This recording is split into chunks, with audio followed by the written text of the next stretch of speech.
welcome to Movies, Films, and Flicks. I am Mark Hoffmeyer, and joining me is a man who is ready to talk about this trailer. It's Adam Hodgins. I'm ready to hit the nos here, Mark. I mean, this happened so quick, right? I didn't even have time to think of a great... Well, none of my intros are ever great. They're chuckle-worthy, I would say. But I need Your intros are as fantastic as the names of the Fast Furious movie titles. Oh, man, that makes me... I gotta say, what's your favorite movie? It's Too Fast, Too Furious. That's my favorite. So here's my favorite one is the next one. Because if they don't call it Fast 10 Your Seatbelts. Oh, brother. Right? That's a groaner right there, but I love it. But it's something they would actually use, though. Like, they call it the Fate of the Furious. That was one they used. Fast 10 Your Seatbelts. Like, wow. They could just call it Fasten Your Seatbelts, and we'd get it. Oh, my gosh. How happy are you right now? Oh, I'm beyond words excited. I watched this trailer, and I watched it with Megan, and as soon as I saw Han, I just jumped up in the air. And then also when I saw Earl pop up, who was also in Tokyo Drift, and Sean Boswell, who was in Tokyo Drift, I was just in heaven. Yeah, it's like they've been building this team. Okay, so Mark, here's a question for you. Did you think for even a second, because I had a 2-second window of like, are they, when Dom was talking about family and his past and the history, and then did you think for a second that John Cena was playing Brian? Brian. Oh, no, I never thought that. I just thought he was maybe I thought he was going to be a new guy joining, like. Well, he'll be on the team and Fasten Your Seatbelts. Yeah, you're right. And now but I gotta tell you, man, I never thought that, but watching John Cena on a zip line doesn't seem natural. No, nothing he does seems natural unless he's in a wrestling ring. Have you ever seen him like wear a suit? Yeah, I mean, listen, I love him as an actor, and he was on the Graham Norton show, and he had a suit, and I thought his arms were going to explode out of him. Like I thought it was going to be like, when in cartoons when something explodes and everyone's just kind of covered in soot and their hair's all blown back. I felt like everyone sitting next to him was going to look like that when he flexed once. Oh, exactly. And I don't want to hate on him. I'm just saying, watching John, a 250-pound man on a zip line, being nimble. It's like the Dolph Lundgren movie that's called Hidden Assassin or Silent Assassin. Silent? Is that the one with the ice bullet? I don't know. But I'm just wait. That's a good question. I don't know. Wait, you've seen that, right? When he has the ice bullet. Never. Oh, so he's so good that he makes ice bullets. I think it's called Silent Trigger. So he's a hitman, and he's hired by. Oh, I've never seen that one. He's hired by this dude to like kill this like president of something, but he says we can't have any evidence. So the bullet he's going to use is made of ice, so that the evidence will melt. Oh my gosh! But the bullet melts before it hits him, and so they actually like frame him. It's crazy. It's like bananas, but it's Dolph Lundgren good. And there's another one though where he's a silent assassin, and you're just like, he is not creeping around. Dolph Lundgren, he is kicking your door down, Terminator style. He is not a ninja. Right? How dare you to stop me? I think his hands are too big to use the little things to pick a lock. Right. But no. Right. But I still love Cena in this. It makes me happy. I think he's going to add a real positive vibe. And when he does make his face turn, it's going to be huge. It's going to be lovely. I love that you used an insider wrestling term to describe the Fast and the Furious movies that star The Rock and John Cena. I knew you would love that. That was my favorite thing. Oh. But no, there was just a second where like Mia showed up and they're talking about family, and then I was like, there are really no rules with the Fast movies. They just kind of do whatever. They don't care about timeline. They don't care about continuity. Like, we'll fix it later is kind of their attitude. And we don't care. Megan brought up a point to me the other day, and she said this is one of the rare franchises that has just gone into it without a plan, and it's worked almost perfectly. Yeah. Now, so there was a moment, though, where I was like, are they getting John Cena to play Brian O'Connor? Is that what they're doing? And then for 1 second, I hated that idea. And for the next second, I was like, maybe I'll be okay with it. And then they were like, he's on the building with a rifle and a zip line. And I was like, okay, no, so they're not doing that. It was a fleeting moment, like Luke Skywalker going to kill Kylo Ren in a fleeting moment. Yeah. But yeah, that's what my mind went. Because how can Mia be there? Because they said, Mark, they can't bring Mia or Brian into this. Well, here's the thing. They established that in part 8. But the thing is, audiences know. and she is part of the show. So I guess, listen, when Paul Walker died, it hit me really hard. So I understood why they kind of had to keep her out of 8. But they've kept her behind before, where she's been with the baby and kidnapped and running around helpless.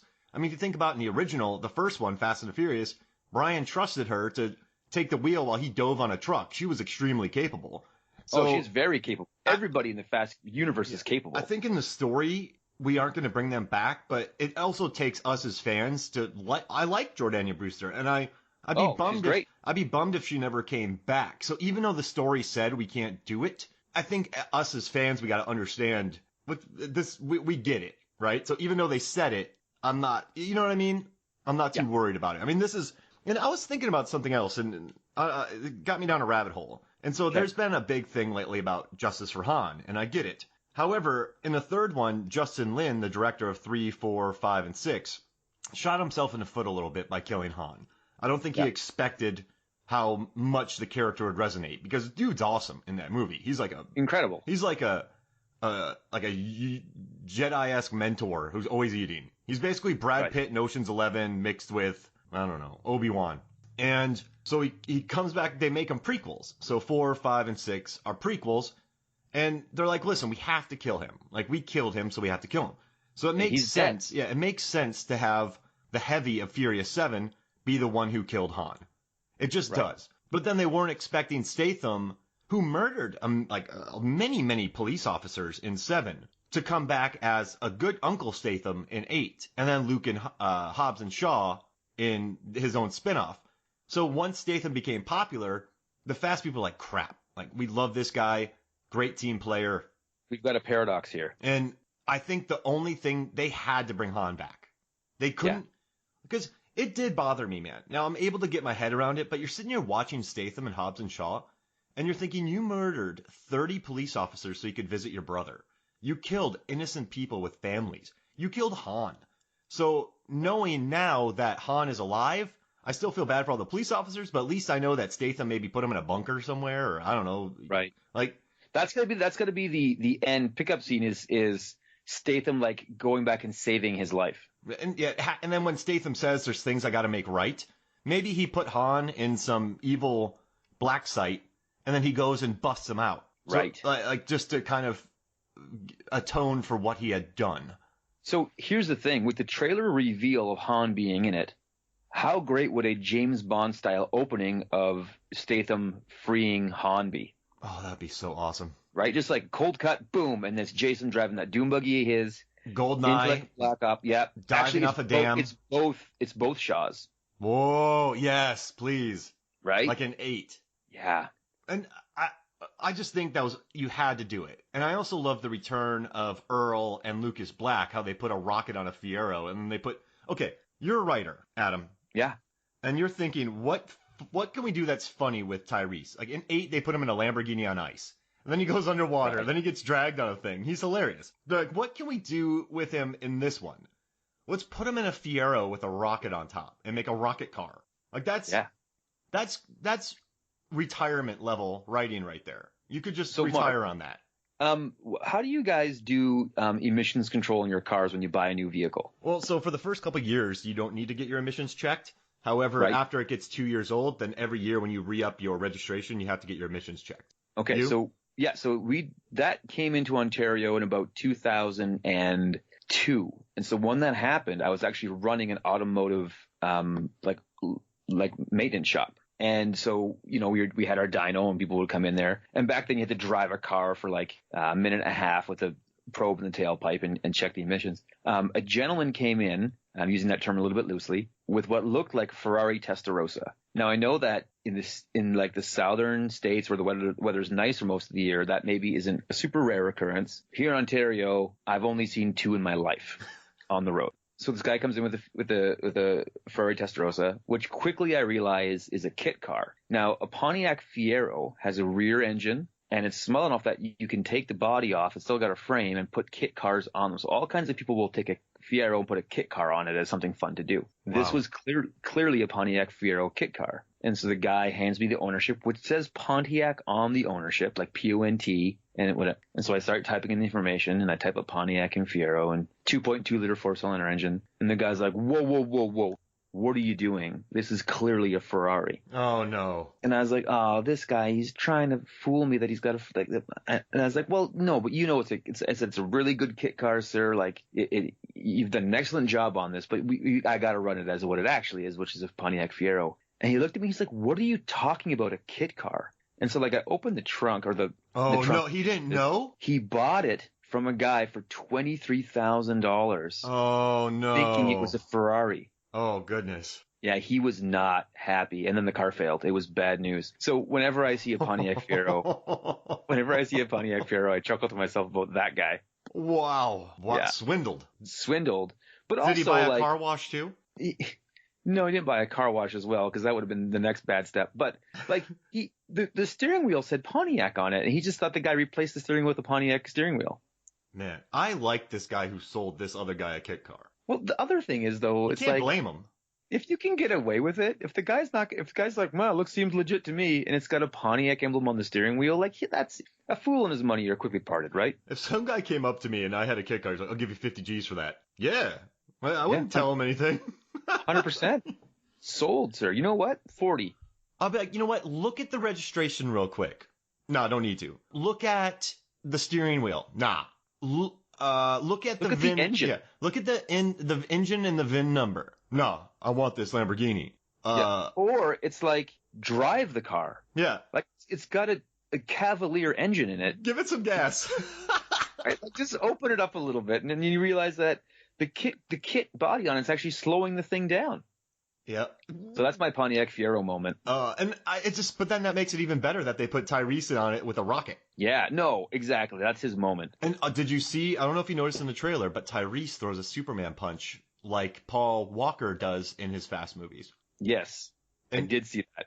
And so Paul Walker, he threw a ton of Superman punches in the franchise.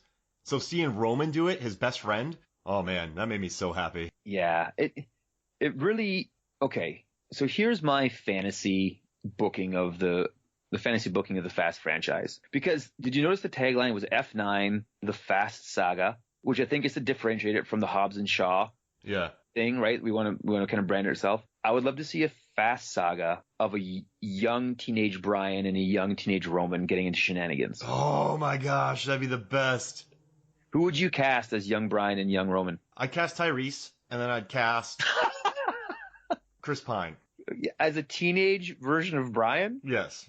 Okay, because you want to impress Megan doesn't mean you gotta, like, cast Chris Pine and everything. What about the kid from Riverdale? Yeah, that could work. The kid, Archie. Not Archie. Yeah, Archie. Yeah, Archie. He could work. He could work real good. Oh, and there's this kid crushed it this year. Let me type in this movie real fast. He's in a movie called Waves, and he's in another movie called... All right, I got it. So we'll cast KJ Apa and Calvin Harrison Jr. Okay. So I was thinking, in my mind, the kid from the Goldbergs would be a great young Brian. Oh, yeah. Yeah. I'm just getting his name here. What's his name? And while you're looking for that, Sean Giambrone is his name, but he's born in '99, so he's like, what is that? He's like 20 now, so he could, but he looks young, so he could be like a nice young Brian. That sounds weird to say, but I think it would work. Yeah, for sure. I like that. And then who else you casting? I don't know, man. It would be funny to cast a young Brian and a Tyrese who just looks exactly the same. Yeah, that would be fun. I like the cast. I think Calvin Harrison and one of the guys that you picked would be a fun group. I mean, what a good idea, man! I love that. But you could make like 8 of those. Oh yeah, just every month because kids get into trouble all the time. Yeah, and then actually that would be a great Netflix show. Fast and Furious. Yeah. The college years or whatever you want to call it. I would love that. Have you watched the Fast and the Furious cartoon show? What? Yeah, Fast and the Furious spy missions. No. About Dom's younger cousin. No. Yeah, man, my kids love it.